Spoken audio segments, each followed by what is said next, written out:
Alright, moving on to the impeller, I just wanted to show you the linkage that you have to remove before you can drop the lower unit. So, last segment, basically the pin's going through right down here. This is your shift linkage. I'm not going to shift it now because I already took the pin out. It's in reverse to get it to the highest position in order to access that pin. And it's basically just a pin and a small cotter.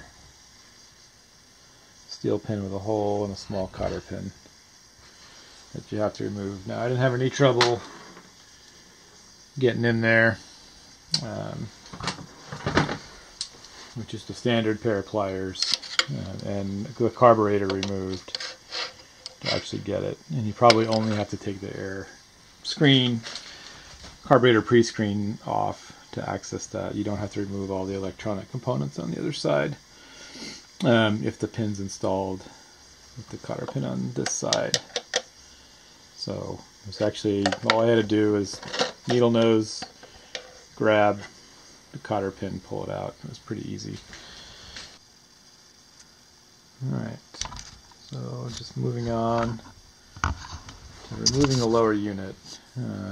Given the linkage goes all the way through into the engine housing, when you are removing the screws underneath, there are 5 total, and I just went ahead and removed all of them except for the last one, and I'll basically show you what happens when you,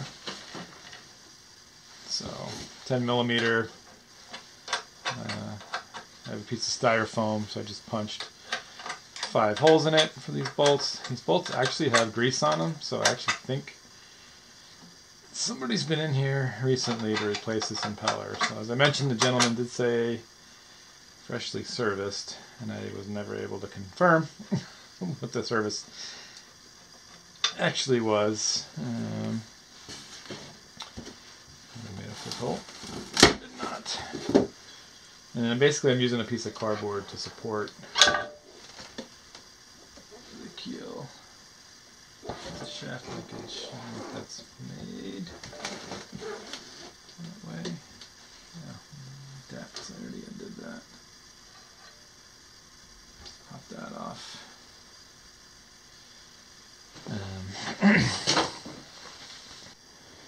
So here's the old impeller that I just took out.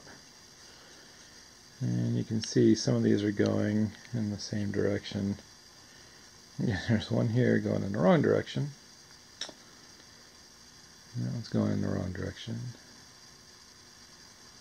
That one's going in the wrong direction, so I'm not sure. I mean, it was throwing water, not in a nice stream. And I'm guessing, I don't know if these between forward and reverse, if these tines change. Maybe that's the issue. I'm not sure. Alright, so with the color cover removed, I'm just going to take off this back plate. You don't necessarily have to remove this color to do the impeller change, but I see the gasket sticking out. I see some, what looks like potentially salt, so I just want to get in here and do an inspection. I also want to check the bearing underneath. The impeller looks like it was changed not super long ago, but the fins are stiff, so I'm going to go ahead and replace it. This gasket doesn't look that old. Somebody placed, I don't know why, this is that non-hardening gear sealant, gasket sealant. You can tell by the smell. I use the same sealant on a lot of my products. Why they tip the actual screws with that sealant. Maybe it's just to keep water out and get them out next time. Maybe it's a good idea. I'll have to give that some thought.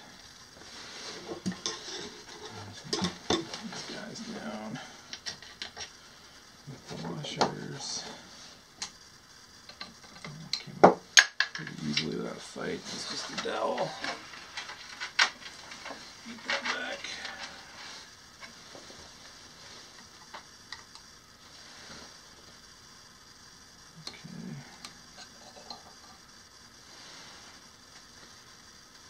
Yeah, that gasket is not that old. Maybe a couple seasons ago.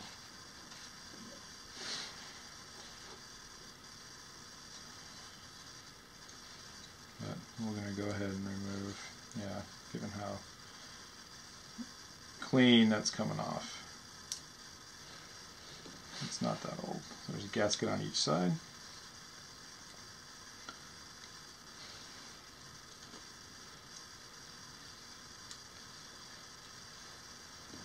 A little rust. That's stainless, so we'll give that a polish. Make sure to keep it in the right orientation. Luckily the screws are offset, so I don't believe you can't put it on the wrong way, so that's good. Be careful, this is connected directly to your gear case, and you can pull that out accidentally, and I don't think that would be a good thing. Just for the gearing. So if you're removing that pump and it's a little hard to get, like that little slide, I would keep pressure on it. And the bearing.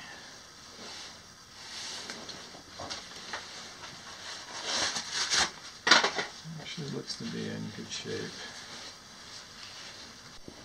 Alright, so here I'm zoomed in on the lower skeg, the oil drain, and since I have the impeller off, I just want to make sure, I haven't drained the oil yet, I just want to make sure I'm getting, I already broke that loose, it wasn't that easy. Just to make sure it's not milky, which would indicate that that seal, it could be the shaft seal on the propeller, or that seal underneath the impeller. That's nice black oil coming out of there, so not milky.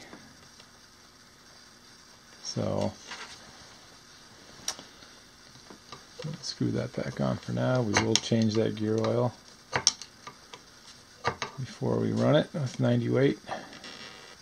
The impeller product number and kit that I'm using for the impeller and the gaskets that go for this motor. The whole code in there. I just want to do a quick inspection on the water impeller housing. So I'll go ahead and clean up and get all the old gasket off here. I'm not going to rough this with sandpaper, I just want a clean surface. You do want to feel around on the inside for any sharp burrs that might scratch the new impeller. And if you have a failed impeller, you definitely want to take caution to making sure that there's no rubber. None of the rubber fins that have maybe disintegrated have gotten into the intake. Right there, that's what's pumping the water up into the power head. So you want to make sure that that's free and clear. And the water inlet too. Make sure everything going up this pipe is unobstructed. And then we'll go ahead and give that a quick clean. It feels pretty good to me. You can go full impeller kit and actually replace the water housing and all, if you're at all concerned about the damage done inside. And then I will also go ahead and just give this plate probably like a Scotch-Brite cleaning. You know, Scotch-Brite does scratch. It's a mild abrasive, you know, something you don't use on glass, but on metal it's perfectly fine. So I'll give these a clean. And then we'll get ready to reinstall. Alright, before I reinstall, I've got everything pretty much cleaned and shiny. All I did was use some hot water and a Scotch-Brite pad, basically with a little bit of vinegar. I'm just going to clean out some of the salt creep in there. Just basically with an old toothbrush. I don't want to get anything chemically abrasive in there. I just want to break down some of the corrosion that I can see.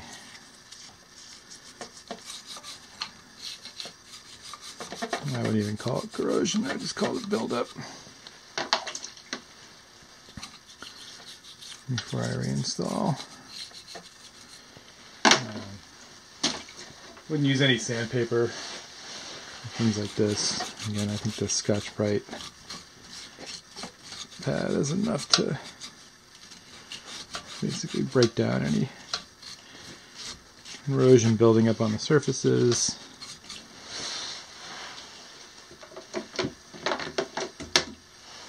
Again, this is just vinegar water. I mostly just want to clean it so I can inspect the seal. And I like how tight the shaft seal is.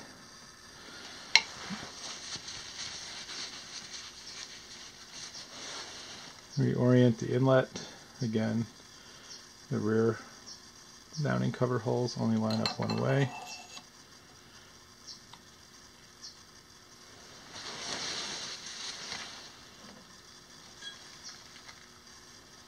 And then the final gasket. And I'm just going to set that in place and then remount the rear cover. There are a couple screw protectors, just so the screws aren't making contact with the cover. You can just slip those in like that. At this point, you want to be a little extra careful when you're putting the screws. Styrofoam on there. Back in. Those sleeves are going to want to slip out on you pretty easily. Okay. And help me line up the gasket. The plate. Just going to get these started.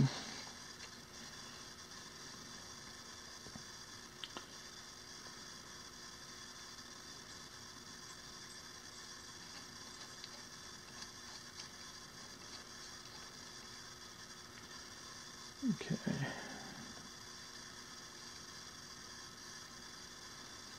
Snug. Okay, I just wanted to reinstall this.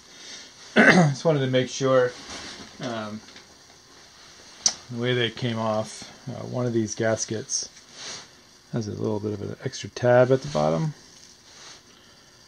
compared to the other one. And I assume that's important for orientation. So the one with the tab on it was the lower gasket, and then the other gasket goes on top. So I just want to. This part is kind of the critical part. So I like to use just a little tiny bit of marine grease inside the water housing, just so that the impeller is spinning freely on it. And I'm going to put the impeller on the shaft, so I'm just going to put a little bit of grease on the inside here, just lightly, and then I'm just going to coat the tops of the fins. Now the impeller pretty much doesn't have an orientation, meaning there's no top and no real bottom, and you can see that there's a flat spot like a half moon key would work, except the shaft on the drive shaft is flattened, so this goes on one way. Where did my flat surface go? It's over there. And seats down. So it is touching the gasket, which I'm not thrilled about. I don't actually know if that's going to impact the gasket. This should sit up in the housing when fully installed, so I'm guessing there's just a little bit of a super tight clearance between that gasket that it's not gonna. The impeller and the gasket are not going to be in contact. And then basically, I'm going to zoom out a little bit, show you what I'm doing. I'm going to be rotating the prop in the direction that the impeller is going to spin. Now, of course, in reverse, the impeller is going to go the other way. But predominantly, since you're going to be in the moving forward direction, orientating your propeller, the way it's cutting through the water is this direction. So give myself all that much room.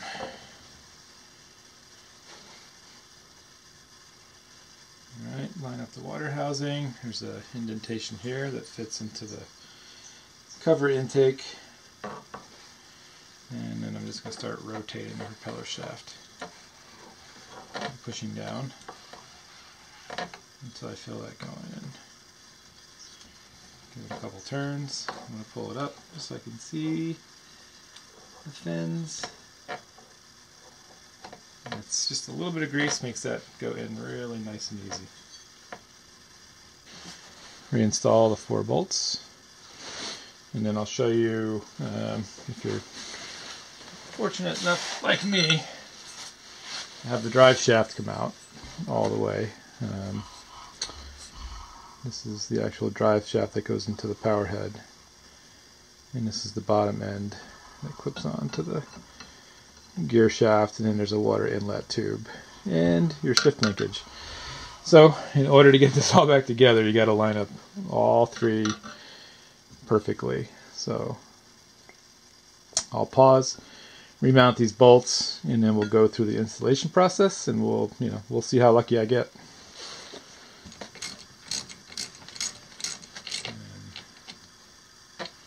I'll pause it here, get all these bolts torqued up. I'm just going to do a cross pattern, and I'm just going to snug them up, and then probably go another quarter to a half turn. Maybe 15-20 pounds of torque, but nothing more than that by hand. Alright, moment of truth time, and now you get to watch me suffer. Trying to reinstall the lower unit. So the gear shaft runs from the power head, has a splined end, and this is the square end that goes on the housing.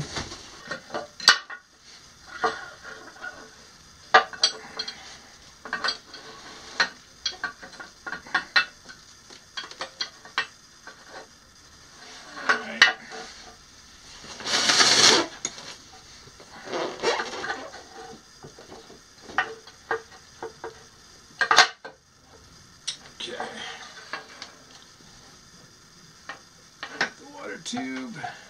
I think everything's lined up with the drive shaft.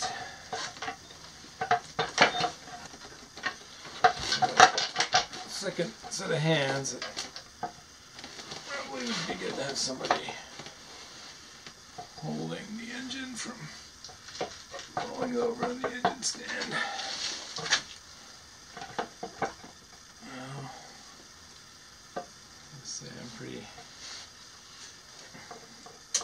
I'll just point out that my bolt numbering system and my styrofoam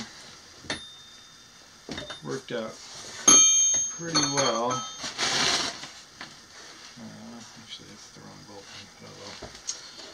But I accidentally put the impeller bolts in here and set the lower unit bolts somewhere else. So just make sure these bolts are a lot longer than the impeller bolts, but they're the same 10 millimeter thread or head bolts. So you don't want to accidentally put them in the wrong place, because these bolts are too long and would crack the anti-cavitation plate.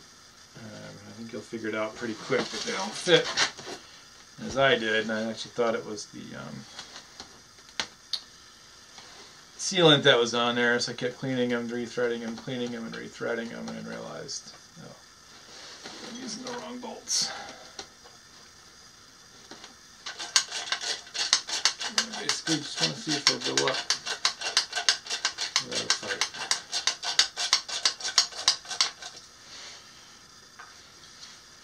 So, alright. Well, I have to say, all things considered, starting this job after watching other productions of this process, I was pretty timid. I actually delayed it for quite a while, thinking that this was going to be quite a job. But in the end, disassembly and reassembly was actually pretty easy. I would say it's, and again I'm using a wobble head with an extension here to give me that angle. And it's going up just fine. Dowels are in there, so I'm happy. Now the only thing remaining, hopefully I don't have to redo any of what I'm doing here, is to reconnect the shift linkage. And I'm going to risk it and just tighten it up.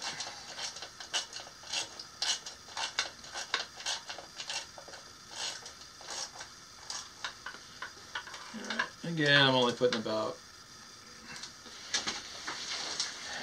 25 pounds of torque on there. I like to have them well seated, but I don't like to crank on anything.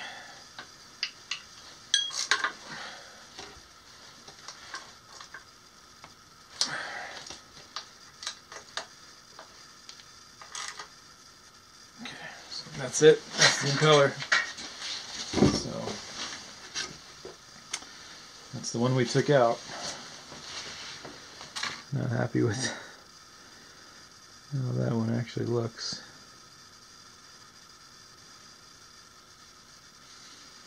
Although it's actually gotten quite softer since it's been out. No, that was rock hard when it came out. Now it's pliable again. I mean, that might almost be reusable. I don't know. Leave a comment if you know why they come out rock hard and then they get soft after a while. I mean, that is the one it took out, yeah. Alright, see if we can connect that linkage.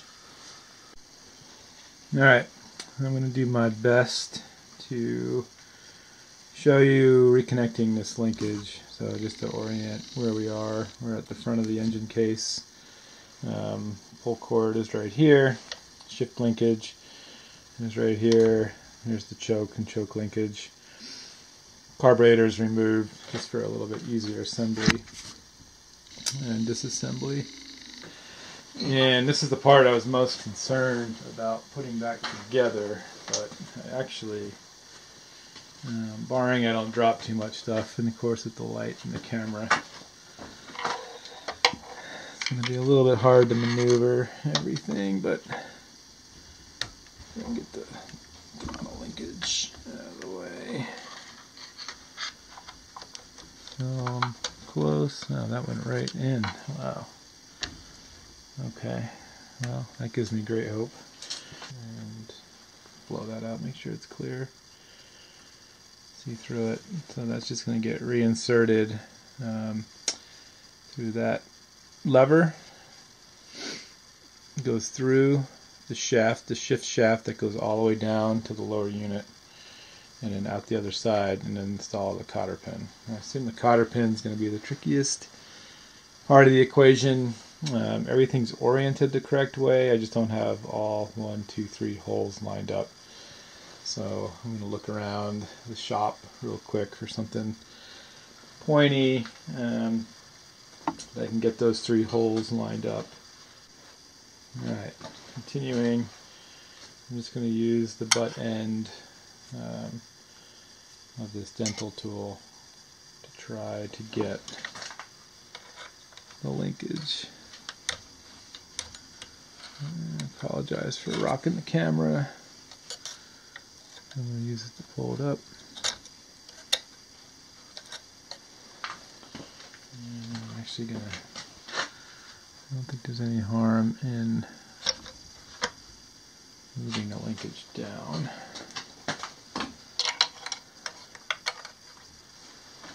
And back up again. Again, sorry for bumping. There we go. Get you a little closer.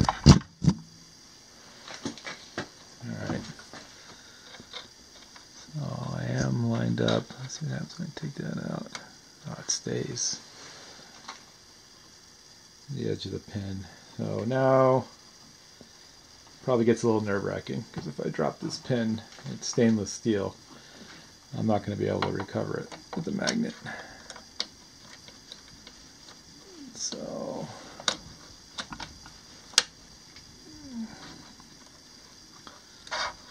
okay, so I got the pin started. I'm going to come over on the other side with my dental tool.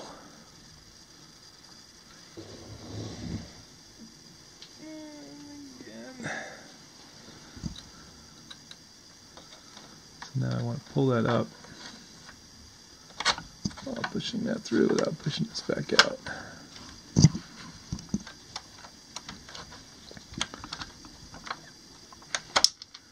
Ooh, lucky number one. I didn't lose the pin, luckily. There's not a lot of, well, actually there is a hole right there I can go in. So I'm going to line it up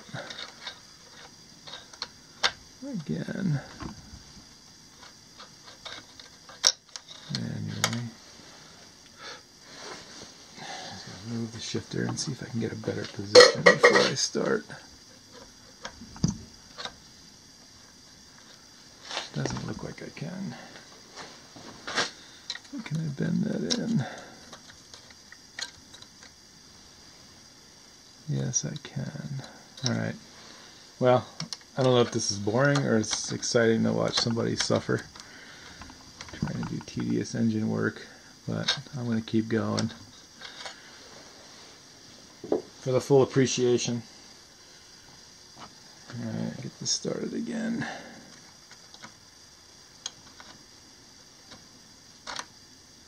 Okay, so I'm just going to get that started. And then with the dental tool, I'm going to try to bring it up into alignment.